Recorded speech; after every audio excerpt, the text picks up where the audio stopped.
Nosotros en nuestra Constitución, en la Constitución del Estado Plurinacional de Bolivia, no tenemos el reconocimiento de los derechos de la Madre Tierra. Cuando se empezó a hablar de los derechos de la Madre Tierra en Bolivia a nivel oficial, recuerdo muy bien, fue un 23 de abril en Naciones Unidas, cuando el presidente Evo Morales fue a la declaratoria del Día Internacional de la Madre Tierra.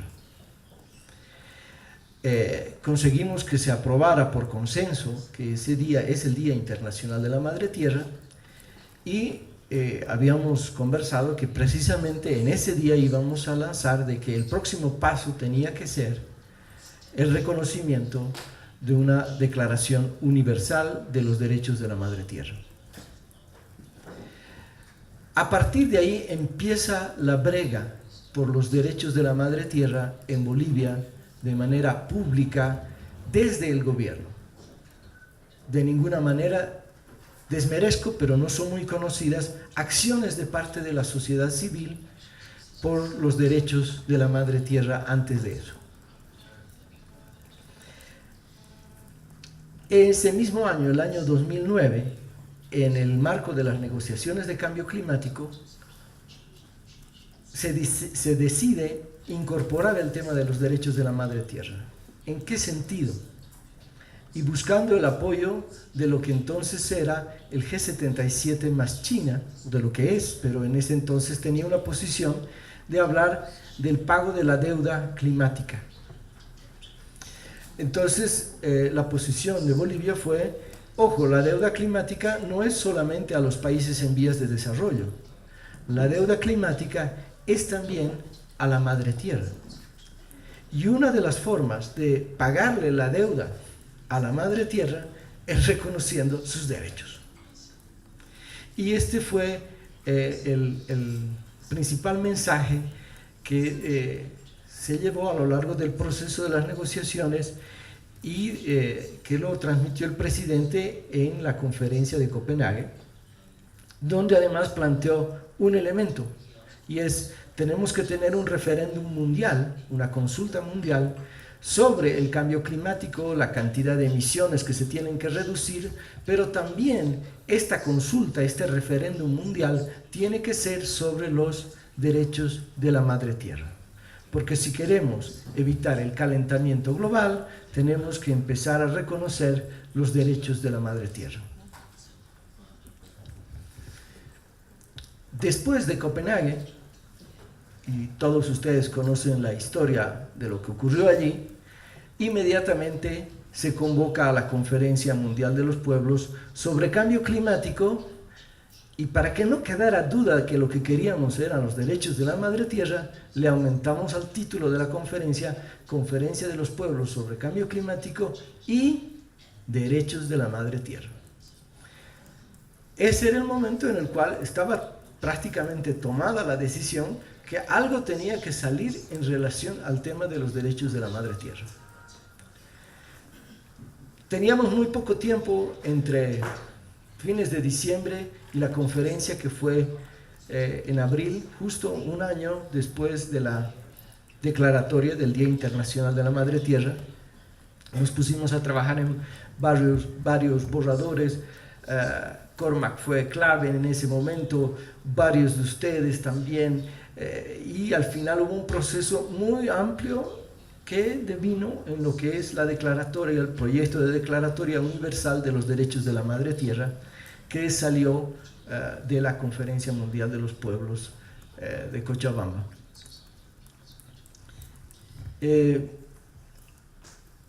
A partir de ahí, como ustedes ven, el enfoque de derechos de la Madre Tierra viene de un accionar más de política internacional de Bolivia que de política nacional.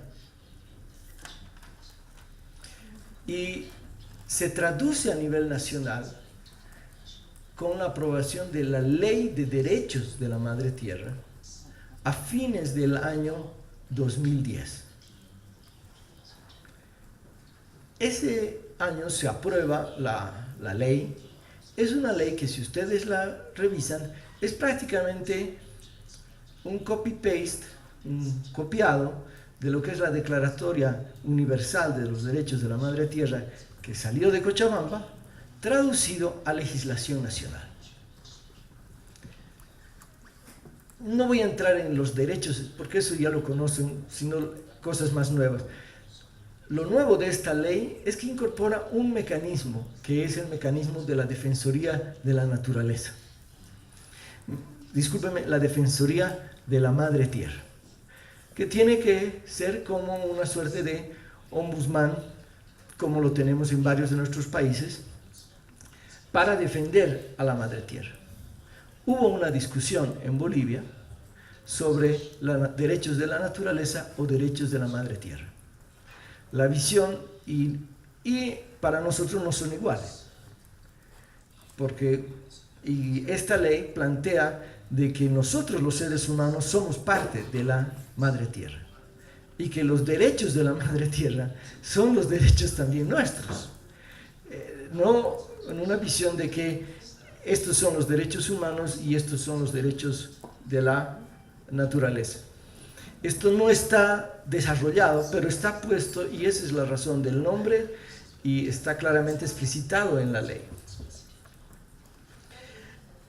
Hasta ahí yo diría fue la época de avance de los derechos de la Madre Tierra. Fines del 2010. En 2011 empezaron a pasar hechos en la realidad boliviana que van a originar un cambio. El primer conflicto que se da es en relación a los organismos genéticamente modificados y la aprobación de una ley que en vez de prohibirlos o de establecer un mecanismo para su eliminación total en el caso boliviano, dice por un lado que están prohibidos, pero por otro lado que los organismos genéticamente modificados pueden registrarse. Esta contradicción generó una fuerte polémica dentro de Bolivia, una ley que decía están prohibidos pero se registran, y que expresaba, porque compañeros yo creo que tenemos que encontrar las razones más sociales de estos problemas. ¿Por qué en Bolivia pasó este tema con los organismos genéticamente modificados? A pesar de que estaba clarísimo en la ley, en la Constitución, en la Ley de Derechos de la Madre Tierra, que eso era una violación de los derechos de la naturaleza. Porque un organismo genéticamente modificado modifica la integridad de la naturaleza, algo que claramente hemos dicho que es una violación. Tiene que ver con los factores políticos sociales. Después de un primer periodo de gobierno bastante turbulento, de confrontación con los sectores agroindustriales que incluso llegaron a tomar ciudades del país, el gobierno se mueve a lograr una situación de acuerdo con estos sectores, y estos sectores agroindustriales son exportadores de soya transgénica. La paz tiene un precio, y ese precio es diluir esa contundencia que existía en relación al rechazo a los transgénicos.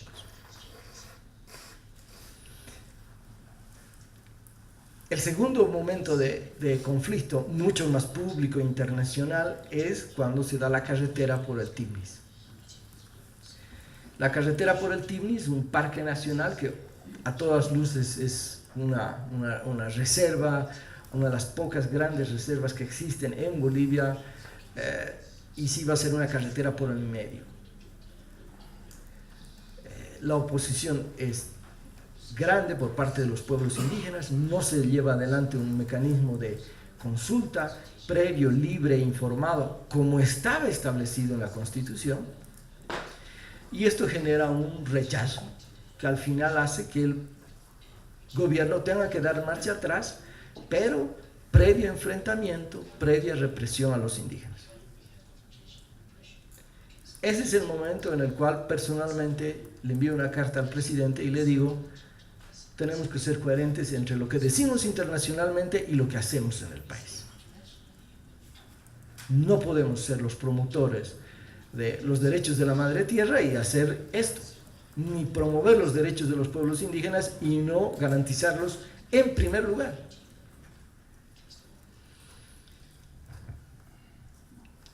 Vamos nosotros a ver, y no entro en mucho detalle, que el año 2012, en el mes de noviembre, se aprueba una nueva ley en Bolivia que se llama Ley de la Madre Tierra, ya no es Derechos de la Madre Tierra, se llama Ley de la Madre Tierra y el Desarrollo Integral para Vivir Bien. Esta ley inicia lo que yo llamo la tercera fase, la fase de la revisión de los derechos de la naturaleza, de los derechos de la Madre Tierra.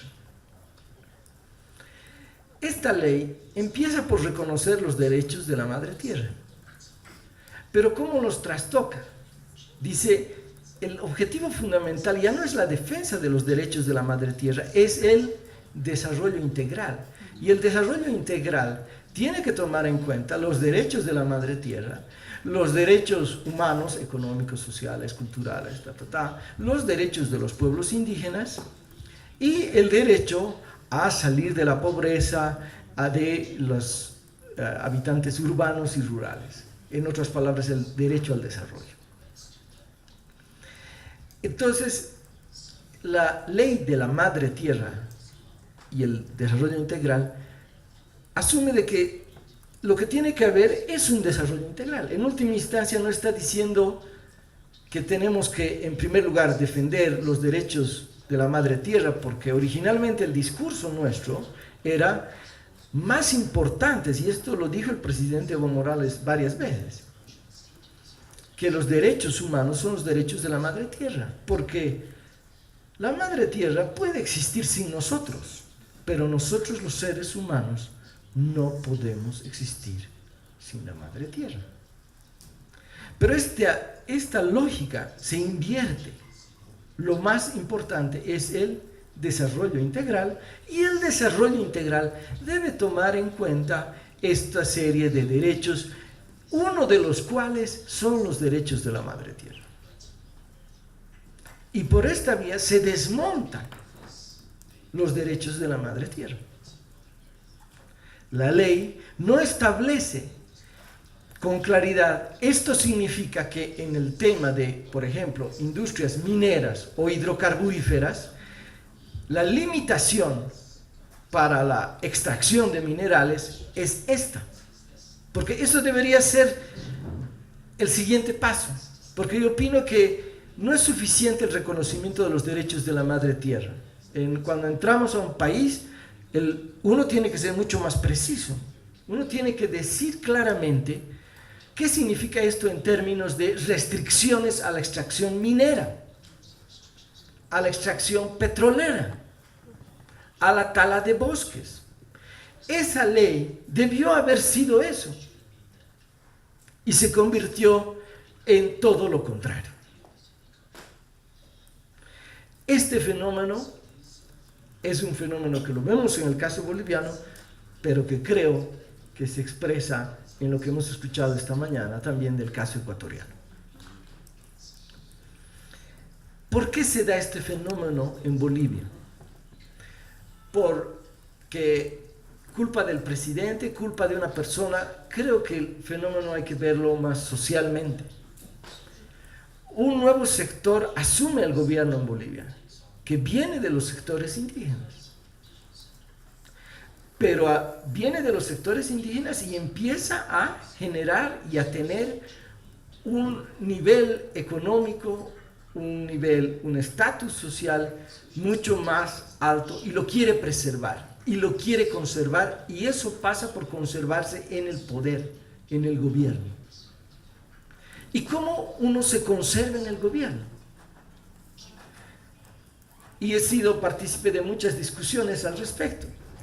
Si aplicamos los derechos de la Madre Tierra y no vamos a aceptar este proyecto extractivo a nivel minero o hidrocarburífero, no vamos a tener plata, no vamos a tener dinero. Si no tenemos dinero, ¿qué vamos a dar a los sectores sociales que tienen que votar por nosotros para la reelección. Entonces, sí, no está bien, pero es lo que necesitamos en vías de conservarnos en el poder, en el gobierno. Obviamente, esto adornado, barnizado en un discurso que es, miren, los ambientalistas son unos fundamentalistas, porque lo que se necesita es desarrollo, porque sin desarrollo no se puede garantizar el derecho a la educación, el derecho a la salud, no se puede erradicar la pobreza, bla, bla, bla. Todo eso ustedes lo conocen. Entonces, esto es lo que explica. Yo creo que mirando hacia atrás, nosotros debimos haber puesto más atención al aspecto económico que al aspecto legal. Porque no es suficiente tenerlo en la Constitución ni en una ley. Nosotros teníamos que haber desarrollado, y digo nosotros, los que en Bolivia proponíamos esto, cuáles eran las otras alternativas económicas de desarrollo que no iban por la vía del extractivismo minero, hidrocarburífero, etc.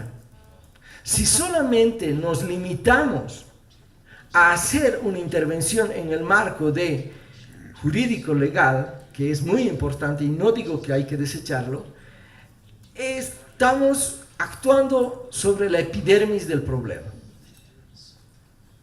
Los temas de fondo son cómo nosotros decimos, este desarrollo no va.